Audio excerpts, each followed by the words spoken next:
Matt, things are moving pretty fast. A State Department delegation arrived in Caracas this morning to start the process of renewing diplomatic relations.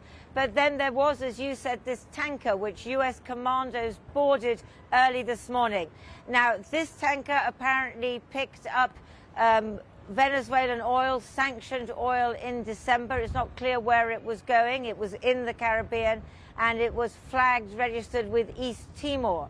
Now, President Trump, he's pretty keen on oil. Today, he is meeting oil executives in the White House. But it's not at all clear that they're as keen as he is, because to make Venezuelan oil efficient again would require the investment of hundreds of millions of dollars. They don't want to do that necessarily, and they don't want to push the price of oil down.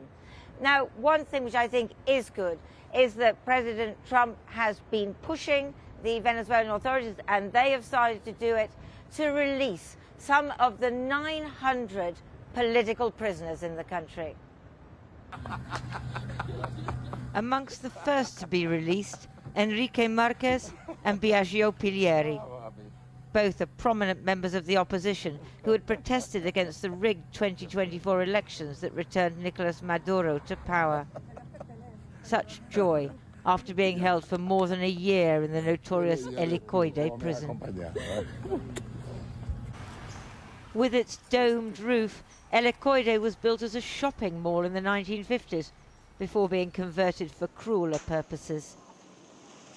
Families rushed there yesterday when they heard that some prisoners might be released. Helicoide is the headquarters of Venezuela's National Intelligence Service. Prisoners are routinely tortured. Only a few have been released so far. Most relatives are still waiting. My son Juan Jose Freitas is in the Vente Venezuela political party and part of Maria Corina Machado's team. He's here in El Helicoide. On January 23rd, he will have been detained for 2 years. I came to see if they will release my son. Marta Cabrera stayed at home last night.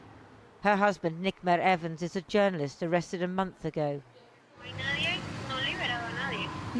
She and other families of the political prisoners are all desperate for news. I can tell you as Nickmer's wife that on the occasions he's been arbitrarily detained, which is twice, it's because of the policies of the government of Nicolas Maduro.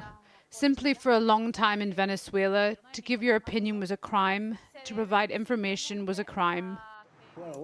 Last night on Fox News, President Trump was claiming credit for the releases.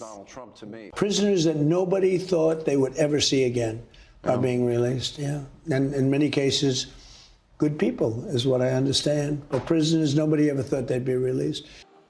Venezuela's interim president, Delcy Rodriguez, is trying to rally the nation and rekindle the revolutionary spirit by memorializing the Venezuelan and Cuban soldiers killed in the US abduction of Nicolas Maduro. Such ceremony doesn't interest those who made sacrifices to oppose his regime. They're still waiting. These outside Rodeo prison east of Caracas this morning. Waiting not just for their relatives to be released, but for real change in Venezuela.